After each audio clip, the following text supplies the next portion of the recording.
ಪಹಲ್ಗಾಮ್ನಲ್ಲಿ ನಡೆದ ಉಗ್ರರ ಗುಂಡಿನ ದಾಳಿಗೆ 28 ಜನ ಪ್ರವಾಸಿಗರು ಮೃತಪಟ್ಟಿದ್ದಾರೆ. ಉಗ್ರರ ದಾಳಿಯ ಮತ್ತೊಂದು ಭಯಾನಕ ದೃಶ್ಯ ಈಗ ಪ್ರವಾಸಿಗರ ವಿಡಿಯೋದಲ್ಲಿ ಸೆರೆಯಾಗಿದೆ.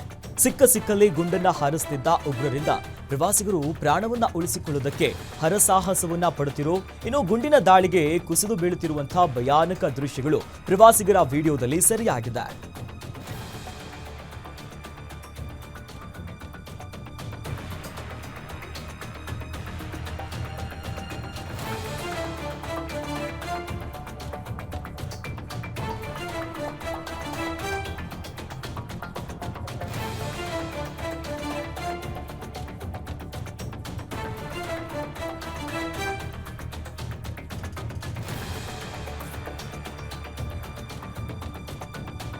ಜಮ್ಮು ಕಾಶ್ಮೀರದ ಪಹಲ್ಗಾಮ್ನಲ್ಲಿ ಪ್ರವಾಸಿಗರ ಮೇಲೆ ನಡೆದ ಉಗ್ರನ ಗುಂಡಿನ ದಾಳಿಯಲ್ಲಿ ಈಗ ರಿಷಬ್ ಭಟ್ ಅನ್ನುವಂತಹ ಪ್ರವಾಸಿಗರು ಈಗ ವಿವರಣೆಯನ್ನ ಕೊಟ್ಟಿದ್ದಾರೆ.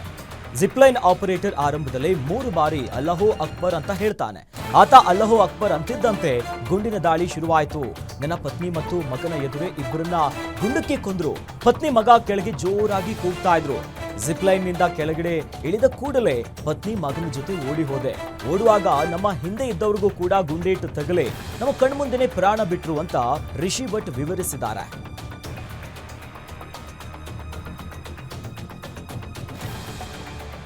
ಕಾಶ್ಮೀರದ ಪಹಲ್ಗಾಮ್ ದಾಳಿ ವೇಳೆ ಹಿಂದೂಗಳು ಉಗ್ರರಿಗೆ ತಲ್ವಾರ್ ತೋರಿಸಿದ್ರೆ ಸಾಕಿತ್ತು. ಹಿಂದೂಗಳು ಮನೆಯಲ್ಲಿ ಒಂದೊಂದು ತಲ್ವಾರನ್ನ ಇಟ್ಕೊಳ್ಬೇಕಂತ ಆರ್ಎಸ್ಎಸ್ ಮುಖಂಡ ಕಲ್ಲಡ್ಕ ಪ್ರಭಾಕರ್ ಭಟ್ ಹೇಳಿದ್ದಾರೆ. ದಕ್ಷಿಣ ಕನ್ನಡದ ಮಂಜೇಶ್ವರದ ವರ್ಕಾಡಿಯಲ್ಲಿ ಮಾತನಾಡಿದಂತ ಅವರು, ಹೆಣ್ಣು ಮಕ್ಕಳು ವ್ಯಾನಿಟಿ ಬ್ಯಾಗ್ನಲ್ಲಿ ಚೂರಿಯನ್ನ ಇಟ್ಕೊಳ್ಳಿ, ಪೌಡರ್ ಬಾಚಣಿಗೆಯ ಜೊತೆಗೆ ಚೂರಿಯನ್ನ ಇಟ್ಕೊಳ್ಳಿ. ಸಂಜೆ ಎಲ್ಲಾದ್ರೂ ನೀವು ಓಡಾಡ್ತಾ ಇದ್ರೆ ನಿಮ್ಮ ಮೇಲೆ ಖಂಡಿತ ಆಕ್ರಮಣ ಮಾಡ್ತಾರೆ. ಎಲ್ಲಾದ್ರೂ ಬೇಡ್ಕೊಂಡ್ರೆ ನಿಮ್ ಕತೆ ಮುಗೀತು. ಚೂರಿ ತೋರಿಸಿದ್ರೆ ಹೆದರಿ ಓಡ್ತಾರೆ ಅನ್ನೋದಾಗಿ ಕರೆ ಕೊಟ್ಟಿದ್ದಾರೆ.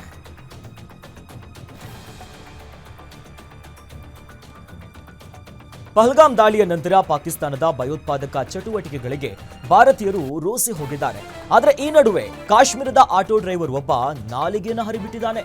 ಕಾಶ್ಮೀರ ಭಾರತದಲ್ಲೇ ಇಲ್ಲ, ನಾವು ಭಾರತೀಯರೇ ಅಲ್ಲ, ಇನ್ನು ಈ ದಾಳಿ ವಿಚಾರ ಭಾರತೀಯರಿಗೆ ಬಿಟ್ಟಿದ್ದು, ನನಗೆ ಸಂಬಂಧ ಇಲ್ಲ ಅಂತ ವಿವಾದಾತ್ಮಕ ಹೇಳಿಕೆಯನ್ನ ಕೊಟ್ಟಿದ್ದಾನೆ.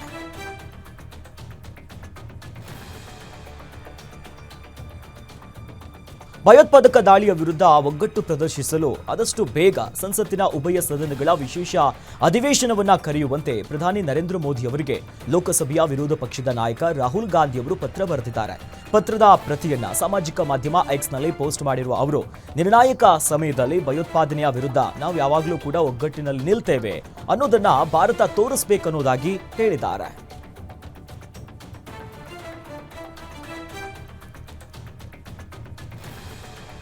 ಪಹಲ್ಗಾಮ್ ಭಯೋತ್ಪಾದಕ ದಾಳಿ ಕುರಿತು ಚರ್ಚಿಸುವುದಕ್ಕೆ ಸಂಸತ್ತಿನ ಉಭಯ ಸದನಗಳ ವಿಶೇಷ ಅಧಿವೇಶನ ಕರೆಯಬೇಕು ಅಂತ ಆಗ್ರಹಿಸಿ ರಾಜ್ಯಸಭೆಯ ವಿರೋಧ ಪಕ್ಷದ ನಾಯಕ ಮಲ್ಲಿಕಾರ್ಜುನ ಖರ್ಗೆ ಅವರು ಪ್ರಧಾನಿ ನರೇಂದ್ರ ಮೋದಿ ಅವರಿಗೆ ಪತ್ರ ಬರೆದಿದ್ದಾರೆ.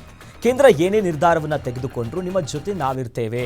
ಇನ್ನು ಉಗ್ರರನ್ನ ನಿರ್ಮಾಣ ಮಾಡಬೇಕು ಅಂತಂದ್ರೆ ನಿರ್ಣಯವಾಗಿ ಅವ್ರನ್ನ ತೆಗೆದು ಹಾಕಬೇಕು. ಉಗ್ರರು ಅಮಾಯಕ ನಾಗರಿಕರನ್ನ ಹತ್ಯೆ ಮಾಡಿದ್ದಾರೆ.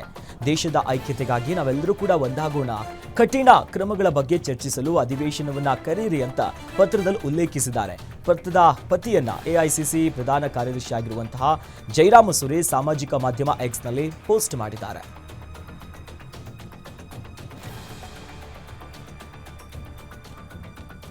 ದೇಶದ ಭದ್ರತೆಯ ವಿಚಾರದಲ್ಲಿ ಕಾಂಗ್ರೆಸ್ ತ್ಯಾಗ ದೊಡ್ಡದು ಅಂತ ಗೃಹ ಸಚಿವ ಡಾಕ್ಟರ್ ಜಿ ಪರಮೇಶ್ವರ್ ಅವರು ಹೇಳಿಕೆ ಕೊಟ್ಟಿದ್ದಾರೆ. ಬೆಂಗಳೂರಿನಲ್ಲಿ ಮಾತನಾಡಿದ ಅವರು, ಈ ದುರ್ಘಟನೆಯ ಬಗ್ಗೆ ಮೃದು ಧೋರಣೆ ನಾವೇನು ತೋರ್ತಾ ಇಲ್ಲ. ದೇಶದ ಭದ್ರತೆಯ ವಿಚಾರದಲ್ಲಿ ಎಚ್ಚರಿಕೆಯಿಂದ ಮಾತನಾಡಬೇಕು. ಇದನ್ನ ನಾವು ಪಕ್ಷಾತೀತವಾಗಿ ನೋಡಬೇಕು. ದೇಶದ ಭದ್ರತೆಯ ವಿಚಾರದಲ್ಲಿ ನಾವು ಸರ್ಕಾರದ ಜೊತೆ ಇದ್ದೇವೆ ಅನ್ನೋದಾಗಿ ಹೇಳಿದ್ದಾರೆ.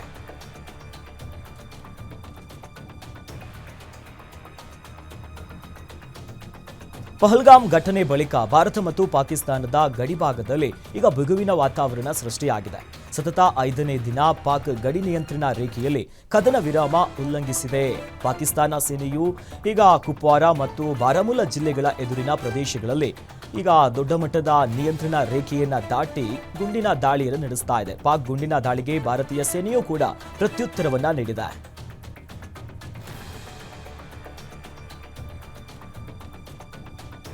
ಕಾಶ್ಮೀರದಲ್ಲಿ ಹಿಂದೂಗಳ ಈ ಸಾವಿನ ಬಗ್ಗೆ ಆರ್ಬಿ ತಿಮ್ಮಾಪುರ್ ಅವರು ನೀಡಿದ್ದ ವಿವಾದಾತ್ಮಕ ಹೇಳಿಕೆಯನ್ನ ಖಂಡಿಸುವಾಗ ಸಂಸದ ತೇಜಸ್ವಿ ಸೂರ್ಯ ಅವರು ಕೂಡ ನಾಲಿಗೆಯನ್ನ ಹರಿಬಿಟ್ಟಿದ್ದಾರೆ. ಚಡ್ಡಿ ಬಿಚ್ಚಿ ಚೆಕ್ ಮಾಡಬೇಕು ಅಂತ ನೀಡಿದ್ದ ಹೇಳಿಕೆ ವಿರುದ್ಧ ಆರ್ಬಿ ತಿಮ್ಮಾಪುರ ಕೂಡ ರಾಂಗ್ ಆಗಿದ್ದಾರೆ. ಬಾಗಲಕೋಟೆಯಲ್ಲಿ ಮಾತನಾಡಿರುವಂತಹ ತಿಮ್ಮಾಪುರ ಅವರು ದಲಿತರನ್ನ ಕಂಡ್ರೆ ಆ ರೀತಿ ಮಾತನಾಡುವಂತ ಚಟ ಆತನಿಗಿದೆ. ದಲಿತರ ಬಗ್ಗೆ ಮಾತನಾಡುವ ಸಂಸ್ಕೃತಿ ಅವರಲ್ಲಿ ಯಾಕೆ ಬಂದಿದೆಯೋ ಗೊತ್ತಿಲ್ಲ ಅನ್ನೋದಾಗಿ ಕಿಡಿಕಾರಿದ್ದಾರೆ.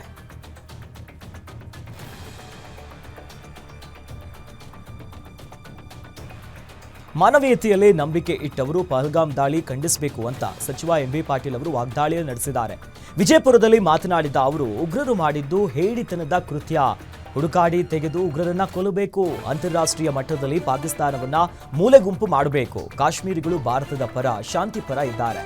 ಇನ್ನು ಈ ಟೂರಿಸಂ ಡೆವಲಪ್ಮೆಂಟ್ ಆದಮೇಲೆ ಉಗ್ರರಿಗೆ ನೋಡೋದಕ್ಕಾಗ್ತಿಲ್ಲ, ಅದಕ್ಕೆ ಈ ರೀತಿ ಮಾಡಿದ್ದಾರೆ ಅನ್ನೋದಾಗಿ ಆಕ್ರೋಶವನ್ನ ವ್ಯಕ್ತಪಡಿಸಿದ್ದಾರೆ.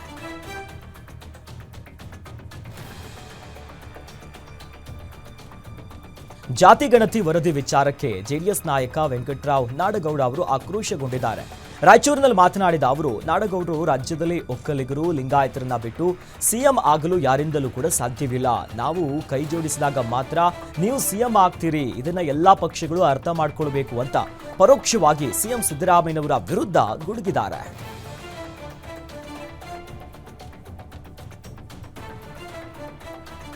ಸರ್ಕಾರ ನಮ್ದು, ನಾವು ಬೇಕಾದನ್ನ ಮಾಡಬಹುದು ಅಂತ ಸಚಿವ ಎಂಬಿ ಪಾಟೀಲ್ ಅವರು ಹೇಳಿದ್ದಾರೆ. ವಿಜಯಪುರದಲ್ಲಿ ಮಾತನಾಡಿದ ಅವರು, ಕಾಂಗ್ರೆಸ್ ಕಾರ್ಯಕ್ರಮದಲ್ಲಿ ಎಎಸ್ಪಿ ಮೇಲೆ ಸಿಎಂ ಕೈ ಎತ್ತಲು ಹೋದ ಬಗ್ಗೆ ಬಿಜೆಪಿ ಟೀಕೆ ವಿಚಾರಕ್ಕೆ ಕೆಂಡ ಕಾರಿದ್ದಾರೆ. ಯಾರದು ಎಷ್ಟೇ ಹೇಳಿದ್ದಾರೆ, ಆ ಕಡೆ ಕೈ ತೋರಿಸಿದಾರಷ್ಟೇ, ಹೊಡೆಯೋ ಗಿಡಿಯೋಕೇನು ಹೋಗಿಲ್ಲ. ನಾಳೆ ಮೋದಿ ಕಾರ್ಯಕ್ರಮದಲ್ಲಿ ನಾವು 50 ಜನ ಹೋಗಿ ಗಲಾಟೆ ಮಾಡಿದ್ರೆ ಹೇಗೆ? ಹೆಣ್ಮಕ್ಳನ್ನ ಬಳಸಿ ಗಲಾಟೆ ಮಾಡ್ತಾರೆ. ಬಿಜೆಪಿಯಲ್ಲಿ ಗಂಡಸರು ಇಲ್ವಾ, ಗಂಡಸರು ಬರಬೇಕಲ್ವಾ ಅನ್ನೋದಾಗಿ ವಿವಾದಾತ್ಮಕ ಹೇಳಿಕೆಯನ್ನ ಕೊಟ್ಟಿದ್ದಾರೆ.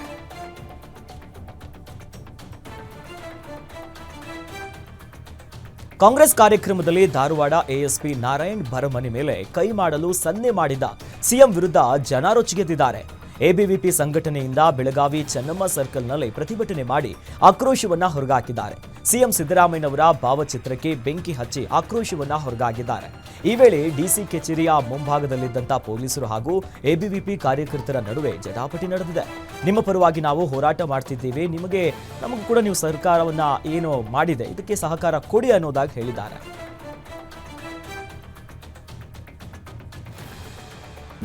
ರಾಜ್ಯದಲ್ಲಿ ಸಾಕಷ್ಟು ಸದ್ದು ಮಾಡಿದ ಹನಿ ಟ್ರ್ಯಾಪ್ ಪ್ರಕರಣವನ್ನ ರಾಜ್ಯ ಸರ್ಕಾರ ಸಿಐಡಿಗೆ ವಹಿಸಿದೆ. ತನಿಖೆ ಆರಂಭ ಮಾಡಿರುವಂತಹ ಸಿಐಡಿ ಅಧಿಕಾರಿಗಳು ಈಗ ಸಚಿವ ಕೆಎನ್ ರಾಜಣ್ಣ ನಿವಾಸಕ್ಕೆ ಭೇಟಿ ನೀಡಿ ಹೇಳಿಕೆಯನ್ನು ದಾಖಲಿಸಿಕೊಂಡಿದ್ದಾರೆ. ಯುವತಿ 2 ಬಾರಿ ನನ್ನ ಭೇಟಿಯಾಗಲು ಬಂದಿದ್ಲು. ಮೊದಲ ಸಲ ಬಂದಾಗ ನಾನು ಸಮಯ ಕೊಡಲಿಲ್ಲ. ಆಕೆಯ ಜೊತೆಗೆ ಒಬ್ಬ ಗಡ್ಡಧಾರಿ ವ್ಯಕ್ತಿ ಬಂದಿದ್ದ. ಆತ ನನ್ನ ಜೊತೆ ಮಾತನಾಡಿಲ್ಲ. ಇನ್ನು ಪರ್ಸನಲ್ ಆಗಿ ಮಾತನಾಡಬೇಕಂತ ನನ್ನ ಚೇಂಬರ್ಗೆ ಬಂದಾಗ ನನ್ನನ್ನು ಎಳೆದಾಡಲು ಯತ್ನಿಸಿದ್ದಾಳೆ. ಆಗ ನಾನು ಆಕೆಯ ಕೆನ್ನೆಗೆ ಬಾರಿಸಿದ್ದೆ. ಯುವತಿ ತೆಳು ನೀಲಿ ಬಣ್ಣದ ಬಟ್ಟೆಯನ್ನ ಧರಿಸಿದ್ಲು ಅಂತ ಅಧಿಕಾರಿಗಳಿಗೆ ರಾಜಣ್ಣ ಅವರು ಮಾಹಿತಿಯನ್ನ ಕೊಟ್ಟಿದ್ದಾರೆ. ವೈಟ್ ಟ್ಯಾಪಿಂಗ್ ಕಾಮಗಾರಿಯನ್ನ ಪ್ರಾರಂಭಿಸಿದ ಈಗ ಮಾಡದಿರುವಂತಹ ಗುತ್ತಿಗೆದಾರರಿಗೆ ಬಿಬಿಎಂಪಿ ಬಿಗ್ ಶಾಕ್ ಕೊಟ್ಟಿದೆ. ಜೆಎಂಸಿ ಕನ್ಸ್ಟ್ರಕ್ಷನ್ ಕಂಪನಿ ದಕ್ಷಿಣ ಇನ್ನು ಪಶ್ಚಿಮ ವಲಯ ವ್ಯಾಪ್ತಿಯಲ್ಲಿ ಟೆಂಡರ್ ಪಡೆದುಕೊಂಡಿತ್ತು. ಇದೀಗ ಕಾಮಗಾರಿ ಪ್ರಾರಂಭಿಸಿದ ಹಿನ್ನೆಲೆ 10 ಲಕ್ಷ ದಂಡವನ್ನು ವಿಧಿಸಿದೆ. ಇದೇ ರೀತಿ ಬೇರೆ ವಲಯಗಳಲ್ಲೂ ಕೂಡ ಸರಿಯಾಗಿ ಕಾರ್ಯವನ್ನ ನಿರ್ವಹಿಸದ ಗುತ್ತಿಗೆದಾರಿಗೂ ಕೂಡ ದಂಡ ಹಾಕುವುದಕ್ಕೆ ಬಿಬಿಎಂಪಿ ಕಮಿಷನರ್ ಸೂಚನೆಯನ್ನ ನೀಡಿದ್ದಾರೆ. ವೈಟ್ ಟ್ಯಾಪಿಂಗ್ ಕಾಮಗಾರಿ ಪ್ರಾರಂಭಿಸದೆ ಸಾರ್ವಜನಿಕರಿಗೆ ಅನಾನುಕೂಲ ಮಾಡ್ತಾ ಇರೋ ಕಾರಣಕ್ಕಾಗಿ ದಂಡ ವಿಧಿಸಲಾಗಿದೆ.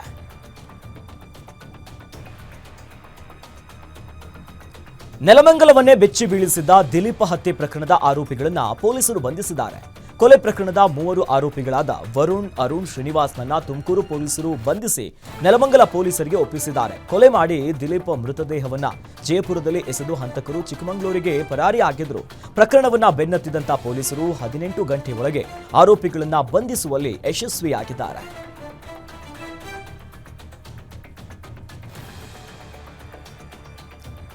ಚಿತ್ರದುರ್ಗದಲ್ಲಿ ಎಸ್ಎಸ್ಎಲ್ಸಿ ಪರೀಕ್ಷೆಯ ವೇಳೆ ಅಕ್ರಮ ಪ್ರಕರಣಕ್ಕೆ ಸಂಬಂಧಪಟ್ಟಂತೆ ಜಿಲ್ಲಾಧಿಕಾರಿ ಟಿ ವೆಂಕಟೇಶ್ ಪ್ರತಿಕ್ರಿಯೆಯನ್ನ ಕೊಟ್ಟಿದ್ದಾರೆ. ವಾಸವಿ ಪ್ರೌಢಶಾಲೆಯಲ್ಲಿ ಎಸ್ಎಸ್ಎಲ್ಸಿ ಪರೀಕ್ಷೆ ನಡೆಸಲಾಗಿತ್ತು.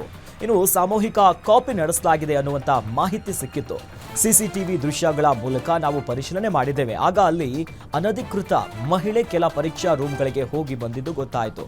ಈ ಹಿನ್ನೆಲೆ 10 ಮಂದಿ ಶಿಕ್ಷಕರನ್ನ ಅಮಾನತು ಮಾಡಲಾಗಿದೆ. ಬಿಇಒ ಹಾಗೂ ಡಿಡಿಪಿಐ ಇಬ್ಬರಿಗೂ ಕೂಡ ಶೋಕಾಸ್ ನೋಟಿಸ್ ಅನ್ನ ನೀಡಿದ್ದೇವೆ. ಸೆಂಟ್ರಲ್ ಚೀಫ್ ಸೂಪರಿಂಟೆಂಡೆಂಟ್ ಹಾಗೂ ಅಪರಿಚಿತ ಮಹಿಳೆ ವಿರುದ್ಧ ದೂರು ದಾಖಲಾಗಿದೆ. ಈ ಬಗ್ಗೆ ಸರ್ಕಾರಕ್ಕೆ ವರದಿ ಸಲ್ಲಿಸಲಾಗಿದೆ ಅನ್ನೋದಾಗಿ ತಿಳಿಸಿದರು.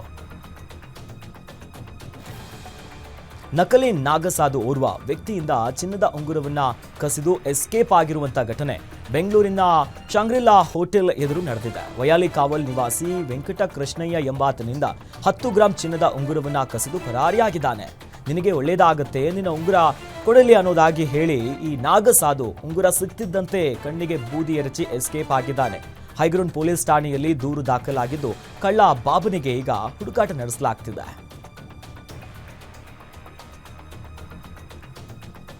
ಚಿಕ್ಕೋಡಿಯ ತಹಶೀಲ್ದಾರ್ ಕಚೇರಿಗೆ ಲೋಕಾಯುಕ್ತ ಪೊಲೀಸರು ದಿಢೀರ್ ಭೇಟಿ ಕೊಟ್ಟಿದ್ದಾರೆ. ತಹಶೀಲ್ದಾರ್ ಕಚೇರಿಯಲ್ಲಿ ಲಂಚದ ದೂರುಗಳ ಹಿನ್ನೆಲೆಯಲ್ಲಿ ಇನ್ಸ್ಪೆಕ್ಟರ್ ನಿರಂಜನ್ ಪಾಟೀಲ್ ನೇತೃತ್ವದಲ್ಲಿ 3 ಅಧಿಕಾರಿಗಳು ಹಾಗೂ ಸಿಬ್ಬಂದಿಗಳು ದಾಳಿ ನಡೆಸಿದ್ದಾರೆ. ತಹಶೀಲ್ದಾರ್ ಸಿಎಸ್ ಕುಲಕರ್ಣಿ ಅವರಿಂದ ಮಾಹಿತಿಯನ್ನ ಪಡೆದು ಕಡತ ಪರಿಶೀಲಿಸಿದ್ದಾರೆ. ತಹಶೀಲ್ದಾರ್ ಹಾಗೂ ಸಿಬ್ಬಂದಿಗಳಿಂದ ದಾಖಲಾತಿಗಳ ಬಗ್ಗೆ ಮಾಹಿತಿಯನ್ನ ಪಡೆದಿದ್ದಾರೆ.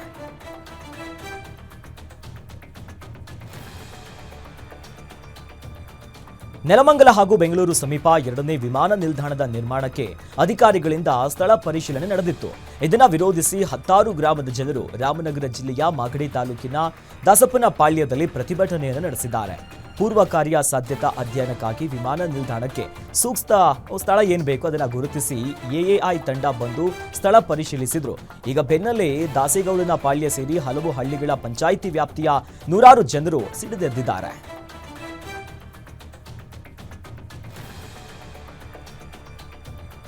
ಕೆಜಿಎಫ್ನ ಕುಖ್ಯಾತ ಮನೆ ಕಳ್ಳರಾದ ಅಜ್ಜು ಅಲಿಯಾಸ್ ಜ್ಞಾನಪ್ರಕಾಶ್ ಮತ್ತು ನರಸಿಂಹಲು ಎಂಬ ಇಬ್ಬರನ್ನ ಪೊಲೀಸರು ಬಂಧಿಸಿದ್ದಾರೆ. ಬೆಂಗಳೂರಿನ ಕೆಆರ್ಪುರಂ ಪೊಲೀಸರಿಂದ ಕಾರ್ಯಾಚರಣೆ ನಡೆಸಿ ಆರೋಪಿಗಳನ್ನ ಬಂಧಿಸಲಾಗಿದೆ. ಕಬ್ಬಿಣದ ಸಲಾಖೆಯಿಂದ ಮನೆ ಬಾಗಿಲನ್ನ ಒಡೆದು ಅಜ್ಜು ಕಳ್ಳತನ ಮಾಡಿದ್ದ. ಅವನ ಇಡೀ ಕುಟುಂಬವೇ ಕಳ್ಳತನವನ್ನ ಮಾಡಿಕೊಳ್ಳುವಂತ ವೃತ್ತಿ ಮಾಡ್ತಿತ್ತು. ಸಿಸಿಟಿವಿ ಆಧರಿಸಿ ಆರೋಪಿಗಳನ್ನ ಬಂಧಿಸಿ ಬಂಧಿತ ಆರೋಪಿಗಳಿಂದ 400 ಗ್ರಾಂ ಚಿನ್ನಾಭರಣ ಮತ್ತು 1 ಕೆಜಿ ಬೆಳ್ಳಿಯನ್ನ ವಶಪಡಿಸಿಕೊಳ್ಳಲಾಗಿದೆ.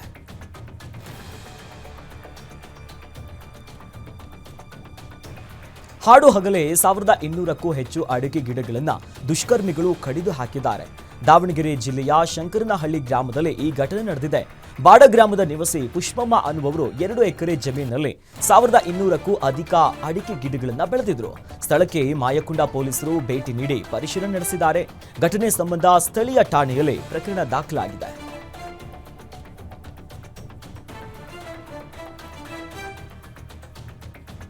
ರಾಜ್ಯದಲ್ಲಿ ದಿನೇ ದಿನೇ ಬಿಸಿಲಿನ ಬೇಗೆ ಹೆಚ್ಚಾಗ್ತಾ ಇದೆ. ಇದರ ನಡುವೆಯೂ ಕೂಡ ರಾಜ್ಯದ ಕೆಲವು ಭಾಗಗಳಲ್ಲಿ ಮಳೆಯಾಗ್ತಿದೆ.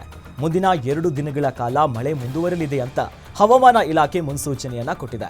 ದಕ್ಷಿಣ ಕನ್ನಡ, ಗದಗ, ಧಾರವಾಡ, ಕೊಪ್ಪಳ, ರಾಯಚೂರು, ಹಾವೇರಿ, ಮೈಸೂರು, ಹಾಸನ, ತುಮಕೂರು, ಚಿಕ್ಕಮಗಳೂರು, ಮಂಡ್ಯ, ಬಳ್ಳಾರಿ ಮತ್ತು ವಿಜಯನಗರ ಜಿಲ್ಲೆಗಳಲ್ಲಿ ಗುಡುಗು ಸಹಿತ ಮಳೆಯಾಗುತ್ತೆ ಅನ್ನೋದಾಗಿ ಹವಾಮಾನ ಇಲಾಖೆ ಮುನ್ಸೂಚನೆಯನ್ನ ಕೊಟ್ಟಿದೆ.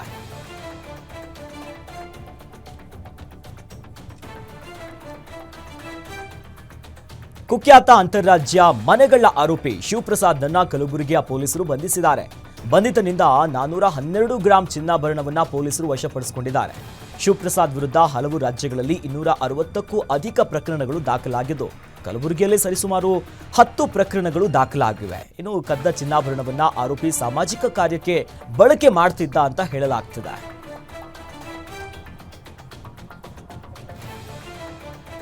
ಮನೆ ರಾಬರಿ ಮಾಡ್ತಿದ್ದ ಲೇಡಿ ರೌಡಿ ಶೀಟರ್ ಗ್ಯಾಂಗ್ ಅನ್ನ ಬೆಂಗಳೂರಿನ ಬೊಮ್ಮನಹಳ್ಳಿ ಪೊಲೀಸರು ಲಾಕ್ ಮಾಡಿದ್ದಾರೆ.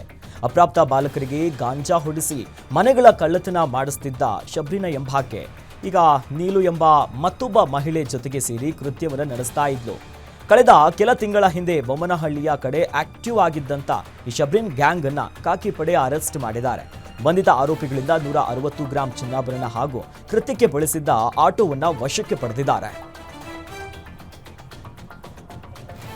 ಕಾಶ್ಮೀರದಲ್ಲಿ ಉಗ್ರರ ಗುಂಡೇಟಿಗೆ ಸಾವನ್ನಪ್ಪಿದ ಪ್ರವಾಸಿಗರಿಗೆ ಜಿಲ್ಲಾ ಆರೋಗ್ಯ ಮತ್ತು ಕುಟುಂಬ ಕಲ್ಯಾಣ ಹಾಗೂ ವೈದ್ಯಕೀಯ ಶಿಕ್ಷಣ ಇಲಾಖೆ ಕಲಬುರಗಿಯಲ್ಲಿ ಭಾವಪೂರ್ವ ಶ್ರದ್ಧಾಂಜಲಿಯನ್ನು ಸಲ್ಲಿಸಲಾಗಿದೆ. ಇಲಾಖೆಯ ಎಲ್ಲಾ ವೃಂದಗಳ ಅಧಿಕಾರಿಗಳು ಹಾಗೂ ನೌಕರರು ಸೇರಿ ಕ್ಯಾಂಡಲ್ ಮಾರ್ಚ್ ಅನ್ನು ಮಾಡಿದ್ರು. ನಗರದ ಸರ್ದಾರ್ ಪಟೇಲರ ವೃತ್ತದಿಂದ ಡಿಸಿ ಕಚೇರಿಯವರೆಗೆ ಮೇಣದ ಬತ್ತಿಯನ್ನ ಹಿಡಿದು ರ್ಯಾಲಿ ಮಾಡಿದ್ರು. ಇಲಾಖೆಯ ಜಂಟಿ ನಿರ್ದೇಶಕ ಡಾಕ್ಟರ್ ಗಣಜಲ ಖೇಡ್ ನೇತೃತ್ವದಲ್ಲಿ ಅಪಾರ ಸಂಖ್ಯೆಯ ವೈದ್ಯರು ಹಾಗೂ ಕಾರ್ಯಕರ್ತರು ಮೆರವಣಿಗೆಯ ಮೂಲಕ ಆಗಮಿಸಿ ಈ ಉಗ್ರರ ಹೇಯ ಕೃತ್ಯವನ್ನ ಖಂಡನಿಸಿ ಜೊತೆಯಲ್ಲಿ ನುಡಿ ನಮನವನ್ನ ಸಲ್ಲಿಸಿದರು. 16 ವರ್ಷದ ಪಾವನಿ ಎಂಬ ಬಾಲಕಿ ಅನುಮಾನಾಸ್ಪದವಾಗಿ ಸಾವನ್ನಪ್ಪಿರುವಂತಹ ಘಟನೆ ನೆಲಮಂಗಲ ತಾಲೂಕಿನ ಬಾಗಲಗುಂಟೆಯಲ್ಲಿ ನಡೆದಿದೆ. ಸಾವಿಗೆ ಸಂಬಂಧಿಕ ಮುನಿರಾಜು ಕಾರಣ ಅನ್ನೋದಾಗಿ ಮೃತ ಬಾಲಕಿಯ ತಾಯಿ ಹೇಮಾ ಆರೋಪವನ್ನ ಮಾಡಿದ್ದಾರೆ. ರಕ್ತದೊತ್ತಡ ಕಡಿಮೆ ಆಗ್ತಿರೋದ್ರಿಂದ ಮಗಳನ್ನ ಖಾಸಗಿ ಆಸ್ಪತ್ರೆಗೆ ದಾಖಲಿಸಲಾಗಿತ್ತು. ಆದರೆ ಹಾವು ಕಚ್ಚಿದೆ ಅಂತ ಸಂಬಂಧಿ ಮುನಿರಾಜು ಇಂಜೆಕ್ಷನ್ ಅನ್ನ ಕೊಡಿಸಿ ನನ್ನ ಮಗಳ ಸಾವಿಗೆ ಕಾರಣ ಆಗಿದ್ದಾನೆ ಅನ್ನೋದಾಗಿ ಮೃತ ಬಾಲಕಿಯ ತಾಯಿ ಆರೋಪವನ್ನ ಮಾಡಿದ್ದಾರೆ. ಮರಣೋತ್ತರ ಪರೀಕ್ಷೆಗಾಗಿ ವಿಕ್ಟೋರಿಯಾ ಆಸ್ಪತ್ರೆಗೆ ಮೃತದೇಹವನ್ನ ರವಾನೆ ಮಾಡಲಾಗಿದೆ. ಇನ್ನು ಘಟನೆ ಸಂಬಂಧ ಬಾಗಲಗುಂಟೆ ಪೊಲೀಸ್ ಠಾಣೆಯಲ್ಲಿ ಪ್ರಕರಣ ದಾಖಲಾಗಿದೆ. ಚಿತ್ರದುರ್ಗದಲ್ಲಿ ನಡೆದ ಎಸ್ಎಸ್ಎಲ್ಸಿ ಪರೀಕ್ಷೆಯಲ್ಲಿ ಅಕ್ರಮ ನಡೆದಿರುವುದು ತಡವಾಗಿ ಬೆಳಕಿಗೆ ಬಂದಿದೆ. ನಗರದ ವಾಸವಿ ಪ್ರೌಢಶಾಲೆಯ ಪರೀಕ್ಷಾ ಕೇಂದ್ರದಲ್ಲಿ ನಡೆದ ಅಕ್ರಮದಲ್ಲಿ ಭಾಗಿಯಾಗಿದ್ದ 10 ಜನ ಶಿಕ್ಷಕರನ್ನ ಅಮಾನತು ಮಾಡಲಾಗಿದೆ. ಡಿಡಿಪಿಐ ಮಂಜುನಾಥ್ ಹಾಗೂ ಬಿಇಒ ನಾಗಭೂಷಣ್ ಇಬ್ಬರಿಗೂ ಕೂಡ ಶೋಕಾಸ್ ನೋಟಿಸ್ ಅನ್ನ ಜಾರಿ ಮಾಡಿ ಕರ್ತವ್ಯ ಲೋಪ ಎಸಗಿದ ಬರೋಬ್ಬರಿ 10 ಮಂದಿ ಶಿಕ್ಷಕರನ್ನ ಅಮಾನತು ಮಾಡಲಾಗಿದೆ. ಸಿಸಿಟಿವಿ ದೃಶ್ಯದಲ್ಲಿ ಅಕ್ರಮ ಎಸಗಿರುವುದು ದೃಢವಾಗಿದ್ದು, ಅಕ್ರಮದಲ್ಲಿ ಭಾಗಿಯಾಗಿದ್ದ ಅಪರಿಚಿತ ಮಹಿಳೆ ವಿರುದ್ಧ ಬಿಇಒ ನಾಗಭೂಷಣ್ ದೂರನ್ನ ಸಲ್ಲಿಸಿದ್ದಾರೆ. ಈ ಸಂಬಂಧ ಚಿತ್ರದುರ್ಗ ನಗರ ಪೊಲೀಸ್ ಠಾಣೆಯಲ್ಲಿ ಪ್ರಕರಣ ದಾಖಲಾಗಿದೆ. ಬೆಳಗಾವಿ ಜಿಲ್ಲೆಯ ಅಥಣಿ ತಾಲೂಕಿನ ಕೋಕನಟ್ನೂರು ಗ್ರಾಮದಲ್ಲಿ ಡೋಂಗಿ ಬಾಬಾಗಳ ಹಾವಳಿ ಹೆಚ್ಚಾಗಿದೆ. ಮೂಢನಂಬಿಕೆಯಿಂದ ಜನರಿಗೆ ಡೋಂಗಿ ಬಾಬಾಗಳ ಆಗಿರುವಂತಹ ಶ್ರೀಶೈಲ್ ಹಿರೇಮಠ್ ಹಾಗೂ ನಬಿಸಾಬ್ ಮುಜಾವರ್ ಎನ್ನುವವರು ನಿಮ್ಮ ಸಮಸ್ಯೆಗೆ ಪರಿಹಾರ ಕೊಡ್ತೇವೆ ಅಂತ ಹೇಳಿ ಹಣ ವಸೂಲಿ ಮಾಡ್ತಿರುವಂತ ಆರೋಪ ಕೇಳಿಬಂದಿದೆ. ದೇವರ ಹೆಸರಿನಲ್ಲಿ ಪೂಜೆ ಮಾಡಿ ನಿಂಬೆಹಣ್ಣು ತಾಯಿತ ಕೊಟ್ಟು ವಂಚನೆ ಮಾಡ್ತಿದ್ದಾರೆ. ದಿನೇ ದಿನೇ ಹೆಚ್ಚಾಗ್ತಾ ಇದೆ. ಇಂತಹ ಡೋಂಗಿ ಬಾಬಾಗಳ ವಿರುದ್ಧ ಪೊಲೀಸರು ಸೂಕ್ತ ಕ್ರಮವನ್ನ ಕೈಗೊಳ್ಳಬೇಕನ್ನೋದಾಗಿ ಸಾರ್ವಜನಿಕರು ಒತ್ತಾಯಿಸಿದ್ದಾರೆ. ಬೆಸ್ಕಾಂ ನಿರ್ಲಕ್ಷ್ಯಕ್ಕೆ ವಿದ್ಯುತ್ ತಂತಿ ತಗುಲಿ ಬಾಲಕ ಸಾವನ್ನಪ್ಪಿದ್ದಾನೆ. 9 ವರ್ಷದ ಕುಶಾಲ್ ಎಂಬ ಬಾಲಕ ಮೃತಪಟ್ಟಿರುವಂತಹ ದುರ್ದೈವಿ. ತುಮಕೂರು ಜಿಲ್ಲೆಯ ಚಿಕ್ಕನಾಯಕನಹಳ್ಳಿಯ ಈ ಸೋಮನಹಳ್ಳಿ ಗ್ರಾಮದಲ್ಲಿ ನಡೆದಿರುವಂತಹ ಘಟನೆ ಇದು. ನಿನ್ನೆ ರಾತ್ರಿ ಶೌಚಾಲಯಕ್ಕೆ ತೆರಳುವಾಗ ಮನೆ ಬಳಿ ಹಾದು ಹೋಗಿರುವಂತಹ ಸಂದರ್ಭದಲ್ಲಿ ವಿದ್ಯುತ್ ತಂತಿಯನ್ನ ಸ್ಪರ್ಶಿಸಿ ಬಾಲಕ ಮೃತಪಟ್ಟಿದ್ದಾನೆ. ವಿದ್ಯುತ್ ತಂತಿ ಸರಿಪಡಿಸುವಂತೆ ಗ್ರಾಮಸ್ಥರು ಹಲವು ಬಾರಿ ಬೆಸ್ಕಾಂಗೆ ಮನವಿ ಮಾಡಿದ್ರೂ ಕೂಡ ನಿರ್ಲಕ್ಷ್ಯ ವಹಿಸಿದ್ರು. ಬಾಲಕನ ಸಾವಿಗೆ ಬೆಸ್ಕಾಂ ಹಾಗೂ ಕೆಇಬಿ ಅಧಿಕಾರಿಗಳೇ ಕಾರಣ ಅಂತ ಗ್ರಾಮಸ್ಥರು ಆರೋಪವನ್ನ ಮಾಡ್ತಿದ್ದಾರೆ. ಟಿಪ್ಪರ್ ಲಾರಿ ಡಿಕ್ಕಿಯಾಗಿ ಪೌರ ಕಾರ್ಮಿಕ ಮಹಿಳೆ ಬಲಿಯಾಗಿರುವಂತಹ ಘಟನೆ ಬೆಂಗಳೂರಿನ ಶಿವನಹಳ್ಳಿಯ ಸಿಗ್ನಲ್ ಬಳಿ ನಡೆದಿದೆ. ಕೆಲಸಕ್ಕೆ ಹೋಗ್ತಿದ್ದಂತ ಸರೋಜಮ್ಮ ರೆಡ್ ಸಿಗ್ನಲ್ ಬಿದ್ದ ಕಾರಣ ರಸ್ತೆ ದಾಟಲು ಮುಂದೆ ಸಾಗಿದ್ದಾರೆ. ಈ ವೇಳೆ ಏಕಾಏಕಿಯಾಗಿ ಬಂದಂತ ಟಿಪ್ಪರ್ ಲಾರಿಯೊಂದು ಮಹಿಳೆಗೆ ಗುದ್ದಿದೆ. ಇನ್ನು ಮುಂಬದಿ ಚಕ್ರ ಹರಿದ ಪರಿಣಾಮ ಆಗಿ ಸರೋಜಮ್ಮ ಅವರು ಸ್ಥಳದಲ್ಲಿ ಸಾವನ್ನಪ್ಪಿದ್ದಾರೆ. ಸ್ಥಳಕ್ಕೆ ಬಿಬಿಎಂಪಿ ಸಿಬ್ಬಂದಿ ಹಾಗೂ ಪೌರ ಕಾರ್ಮಿಕರು ಜಮಾಯಿಸಿದ್ದು ಅಷ್ಟರಲ್ಲಿ ಲಾರಿ ಬಿಟ್ಟು ಈ ಚಾಲಕ ಪರಾರಿಯಾಗಿದ್ದಾನೆ. ಈ ಸಂಬಂಧ ವಿಜಯನಗರ ಸಂಚಾರಿ ಠಾಣೆಯಲ್ಲಿ ಪ್ರಕರಣ ದಾಖಲಾಗಿದೆ. ಸ್ಪೇನ್ ಹಾಗೂ ಪೋರ್ಚುಗಲ್ನಲ್ಲಿ ವಿದ್ಯುತ್ ಸಂಪರ್ಕದಲ್ಲಿ ಭಾರಿ ವ್ಯತ್ಯಯ ಉಂಟಾಗಿದೆ. ಇದರಿಂದ ಮೆಟ್ರೋ ರೈಲು ಸಂಪರ್ಕ, ಫೋನ್ ಲೈನ್ಗಳು, ಸಂಚಾರ ದೀಪ ಹಾಗೂ ಎಟಿಎಂ ವಹಿವಾಟುಗಳು ಸ್ಥಗಿತಗೊಂಡಿದೆ. ದೇಶದಲ್ಲಿ ಕಂಡುಬಂದ ಅತ್ಯಪರೂಪದ ವಿದ್ಯುತ್ ವ್ಯತ್ಯಯ ಪ್ರಕರಣ ಇದಾಗಿದೆ. ಇನ್ನು ಐಬೀರಿಯನ್ ದ್ವೀಪ ಸೇರಿದಂತೆ ಹಲವು ಕಡೆಗಳಲ್ಲಿ ಹೆಚ್ಚಿನ ಸಮಸ್ಯೆ ಉಂಟಾಗಿದ್ದು ಪ್ರಕರಣ ಕುರಿತು ಪರಿಶೀಲಿಸಲಾಗುತ್ತಿದೆ ಅನ್ನೋದಾಗಿ ಸ್ಪೇನ್ನ ವಿದ್ಯುತ್ ಗ್ರಿಡ್ ಮೇಲ್ವಿಚಾರಕ ಕಂಪನಿ ಆಗಿರುವಂತಹ ರೆಡ್ ಎಲೆಕ್ಟ್ರಿಟಾ ಈಗ ಹೇಳಿಕೆಯನ್ನು ಕೊಟ್ಟಿದೆ. ಡಾಕ್ಟರ್ ಜಿ ಪರಮೇಶ್ವರ್ ನೀಡಿದ ಹಕ್ಕುಪತ್ರ ಹಿಡಿದು ಫಲಾನುಭವಿಗಳು ಅಹೋರಾತ್ರಿ ಧರಣಿಯನ್ನು ನಡೆಸಿದ್ದಾರೆ. ತುಮಕೂರು ತಾಲೂಕಿನ ಕೋರಾ ಗ್ರಾಮದಲ್ಲಿ ಈ ಘಟನೆ ನಡೆದಿದೆ. ಚುನಾವಣೆಯ ವೇಳೆ ವಸತಿ ರಹಿತ 40 ಬಡ ಕುಟುಂಬಗಳಿಗೆ ಪರಮೇಶ್ವರ್ ಅವರು ಹಕ್ಕುಪತ್ರವನ್ನು ನೀಡಿದರು. ಗ್ರಾಮದ ಪಕ್ಕದಲ್ಲಿರುವಂತಹ ಅಧಿಕಾರಿಗಳು ನಿವೇಶನವನ್ನ ಕೊಡದೆ ಜೊತೆಯಲ್ಲಿ ಚುನಾವಣೆಯ ವೇಳೆ ಫೇಕ್ ಹಕ್ಕುಪತ್ರ ನೀಡಿದ್ದಾರೆ ಅನ್ನುವುದಾಗಿ ಈಗ ಸವರ್ಣೀಯರಿಂದ ಆರೋಪ ಕೇಳಿಬಂದಿದೆ. ಹಕ್ಕು ಪತ್ರದಂತೆ ಅಳತೆ ಮಾಡಿ ಹದ್ದು ಬಸ್ತಾಗಿ ಮಾಡಿಕೊಡುವಂತೆ ಫಲಾನುಭವಿಗಳು ಈಗ ಒತ್ತಾಯ ಮಾಡ್ತಿದ್ದಾರೆ. ಚಲಿಸುತ್ತಿದ್ದ ಪಲ್ಸರ್ ಬೈಕ್ನಲ್ಲಿ ಏಕಾಏಕಿ ಬೆಂಕಿ ಕಾಣಿಸಿಕೊಂಡಿದೆ. ಧಾರವಾಡದ ಕೆಳಗೇರಿ ಆಂಜನೇಯ ನಗರದ ಬಳಿ ಘಟನೆ ನಡೆದಿದೆ. ಬೈಕ್ನಲ್ಲಿ ಮಗುವಿನೊಂದಿಗೆ ಸಾಗ್ತಾ ಇದ್ದಂತಹ ಯುವಕ ಪ್ರಾಣ ಅಪಾಯದಿಂದ ಪಾರಾಗಿದ್ದಾರೆ. ವೈರಿಂಗ್ ಸಮಸ್ಯೆಯಿಂದ ದಿಢೀರ್ ಬೆಂಕಿ ಹೊತ್ತು ಬೈಕ್ ಸಂಪೂರ್ಣ ಸುಟ್ಟು ಹೋಗಿದೆ. ಪಹಲ್ಗಾಮ್ ದಾಳಿ ವಿಚಾರವಾಗಿ ಶಿವರಾಜ್ ತಂಗಡಗಿ ಮೋದಿ ವಿರುದ್ಧ ಕಿಡಿಕಾರಿದ್ದಾರೆ. ಬಾಗಲಕೋಟೆಯ ಕೂಡಲಸಂಗಮದಲ್ಲಿ ಮಾತನಾಡಿರುವಂತಹ ಅವರು ಜಮೀನಲ್ಲಿ ಅಮಾಯಕ ಜನರ ಶೂಟೌಟ್ ಆಗಿದೆ. ಮೋದಿ ಅವರಿಗೆ ಗೌರವ ಇದೆಯಾ? ಮೋದಿಗೆ ದೇಶದ ಜನರು ಮುಖ್ಯವೋ ಅಥವಾ ಚುನಾವಣೆ ಮುಖ್ಯನಾ?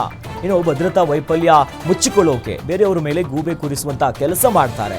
ಅಮಾಯಕರು ಸತ್ತಿದ್ದಾರೆ, ಅದರ ಬಗ್ಗೆ ಚರ್ಚೆ ಆಗಲ್ಲ. ನಮ್ಮ ಕಾರ್ಯಕ್ರಮಗಳಿಗೆ ಬಂದು ಧಿಕ್ಕಾರ ಕೂಗ್ತಾರೆ ಅಂತ ವಾಗ್ದಾಳಿಯನ್ನು ನಡೆಸಿದ್ದಾರೆ. ಪೊಲೀಸ್ ಅಧಿಕಾರಿ ಮೇಲೆ ಸಿಎಂ ದರ್ಪ ತೋರಿಸಿದ ವಿಚಾರವಾಗಿ ಸಚಿವ ಶಿವರಾಜ ತಂಗಡಿ ಅವರು ಪ್ರತಿಕ್ರಿಯೆಯನ್ನು ಕೊಟ್ಟಿದ್ದಾರೆ. ಬಾಗಲಕೋಟೆಯಲ್ಲಿ ಮಾತನಾಡಿದ ಅವರು, ಸಿಎಂ ಕೈ ತೋರಿಸಿದ್ರು ಅಷ್ಟೇ, ಬಿಜೆಪಿ ಅವರಿಗೆ ಮಾನ ಮರ್ಯಾದೆ ಇಲ್ಲ. ಅವರು ಕಾರ್ಯಕ್ರಮಕ್ಕೂ ಕೂಡ ನಮ್ಮ ಕಾರ್ಯಕರ್ತರನ್ನ ಕಳಿಸ್ಬೇಕಾ ನಾವು? ಅದು ಸೌಜನ್ಯ ಅಲ್ಲ. ಬಿಜೆಪಿ ಕಾರ್ಯಕರ್ತರು ಕಪ್ಪು ಬಟ್ಟೆಯನ್ನ ಪ್ರದರ್ಶಿಸ್ತಾರೆ, ಧಿಕ್ಕಾರವನ್ನ ಕೂಗ್ತಾರೆ. ಕೈ ಕಾರ್ಯಕರ್ತರು ಈ ಕೆಲಸ ಮಾಡೋಕ್ಕಾಗಲ್ವಾ? ಏನಾದ್ರೂ ನಾವು ಮಾಡೋಕ್ ಮುಂದಾದ್ರೆ ಅವ್ರಿಗೆ ಮಾನ ಮರ್ಯಾದೆ ಏನೂ ಇಲ್ಲ ಅನ್ನೋದಾಗಿ ಫುಲ್ ಗರಂ ಆಗಿದ್ದಾರೆ. ಹೇಮಾವತಿ ಶಿಡ್ಲಘಟ್ಟ ತಾಲೂಕು ಕಾರ್ಯನಿರ್ವಹಣಾಧಿಕಾರಿ ಡಾಕ್ಟರ್ ಎಂಸಿ ಸುಧಾಕರ್ ತರಾಟೆಗೆ ತೆಗೆದುಕೊಂಡಿದ್ದಾರೆ.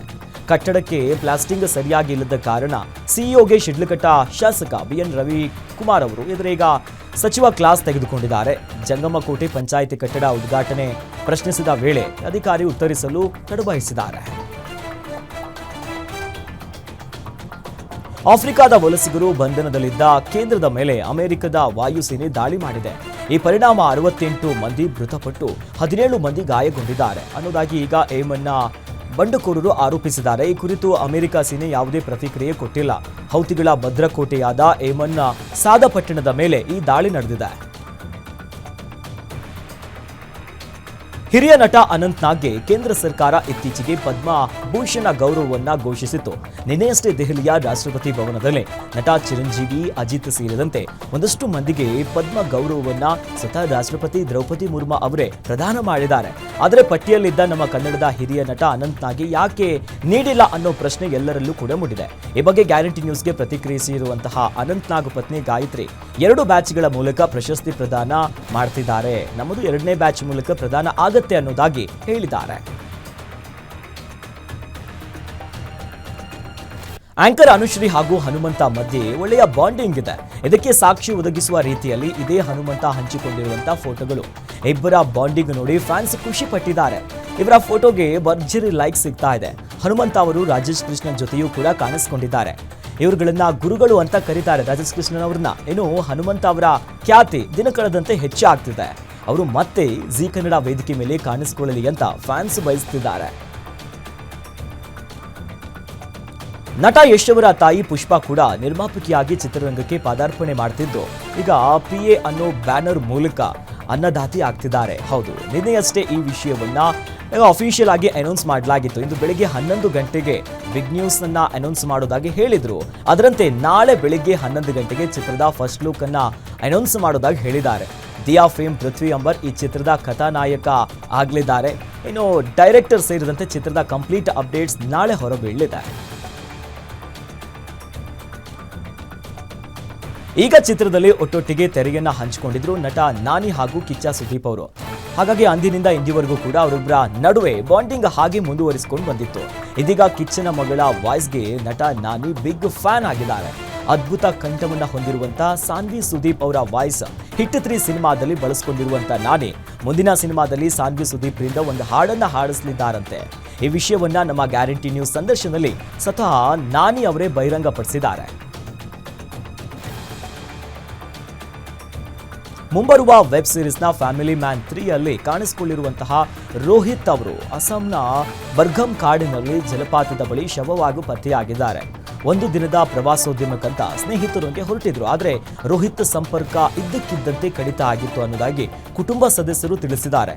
ರೋಹಿತ್ನನ್ನ ಅವರ 4 ಸ್ನೇಹಿತರೇ ಕೊಲೆ ಮಾಡಿದ್ದಾರೆ ಅಂತ ಕುಟುಂಬ ಆರೋಪವನ್ನ ಮಾಡ್ತಿದೆ. ಈ ಬಗ್ಗೆ ಪೊಲೀಸರು ತನಿಖೆಯನ್ನ ಕೈಗೊಂಡಿದ್ದಾರೆ. ಡೆಲ್ಲಿ ಕ್ಯಾಪಿಟಲ್ಸ್ ಮತ್ತು ಕೋಲ್ಕತಾ ನೈಟ್ ರೈಡರ್ಸ್ ತಂಡವು ಇಂದು ಮುಖಾಮುಖಿಯಾಗ್ತಾ ಇದೆ. ಸಂಜೆ 7:30ಕ್ಕೆ ದೆಹಲಿಯ ಅರುಣ್ ಜೇಟ್ಲಿ ಸ್ಟೇಡಿಯಂನಲ್ಲಿ ಪಂದ್ಯ ಆರಂಭ ಆಗಲಿದ್ದು, ತವರಿನಲ್ಲಿ ಕಳೆದ ಪಂದ್ಯದಲ್ಲಿ ಡೆಲ್ಲಿ ಟೀಮ್ RCB ವಿರುದ್ಧ ಸೋಲನ್ನ ಅನುಭವಿಸಿತ್ತು. ಈಗ ಅದೇ ಸ್ಟೇಡಿಯಂನಲ್ಲಿ KKR ತಂಡವನ್ನ ಎದುರಿಸಲಿದೆ. ಡೆಲ್ಲಿ ಟೀಮ್ನ 12 ಅಂಕಗಳೊಂದಿಗೆ 4ನೇ ಸ್ಥಾನದಲ್ಲಿದೆ. ಕೋಲ್ಕತಾ ತಂಡವು ಪಾಯಿಂಟ್ ಪಟ್ಟಿಯಲ್ಲಿ 7ನೇ ಸ್ಥಾನದಲ್ಲಿದೆ. ಪ್ಲೇ ಆಫ್ಗೆ ಸ್ಥಾನ ಭದ್ರಗೊಳಿಸಿಕೊಳ್ಳಲು ಈಗ ಉಭಯ ತಂಡಗಳು ಗೆಲುವಿನಲ್ಲಿ ಮುನ್ನುಗ್ತಾ ಇವೆ. ಹಾಲಿ ಐಪಿಎಲ್ ಟೂರ್ನಿಯಲ್ಲಿ ಸತತ ಸೋಲುಗಳಿಂದ ಕಂಗೆಟ್ಟಿದ್ದ ರಾಜಸ್ಥಾನ್ ರಾಯಲ್ಸ್ ತಂಡ ಭರ್ಜರಿ ಪ್ರದರ್ಶನ ಮೂಲಕ ಈಗ ಟೂರ್ನಿಯಲ್ಲಿ ಕಂಬ್ಯಾಕ್ ಮಾಡಿದ್ದು ಇತಿಹಾಸವನ್ನೇ ಸೃಷ್ಟಿಸಿದೆ. ರಾಜಸ್ಥಾನ್ ಪರ ಆರಂಭಿಕವಾಗಿ ಕಣಕ್ಕಿಳಿದಂತಹ ಜೈಸ್ವಾಲ್ ಮತ್ತು ಸೂರ್ಯವಂಶಿ ಸ್ಫೋಟಕ ಬ್ಯಾಟಿಂಗ್ ಅನ್ನು ನಡೆಸಿ ಗುಜರಾತ್ ವಿರುದ್ಧದ ಗೆಲುವಿನಲ್ಲಿ ಮಹತ್ವದ ಪಾತ್ರವನ್ನು ವಹಿಸಿದ್ರು. ಜೈಸ್ವಾಲ್ 40 ಎಸೆತಗಳಲ್ಲಿ 2 ಸಿಕ್ಸರ್ ಮತ್ತು 9 ಬೌಂಡರಿಗಳಿಂದ ನೆರವಾಗಿ 70 ರನ್ ಅನ್ನು ಸಿಡಿಸಿದ್ರು. ಇನ್ನು ಸಿಡಿಲಬ್ಬರದ ಬ್ಯಾಟಿಂಗ್ ಪ್ರದರ್ಶಿಸಿದ್ರು ಯಾರು ವೈಭವ್ ಸೂರ್ಯವಂಶಿ. ಕೇವಲ 38 ಎಸೆತಗಳಲ್ಲಿ ಬರೋಬ್ಬರಿ 11 ಸಿಕ್ಸರ್ ಮತ್ತು 7 ಬೌಂಡರಿಗಳ ನೆರವಿನಿಂದ 101 ರನ್ ಅನ್ನ ಗಳಿಸಿದ್ರು.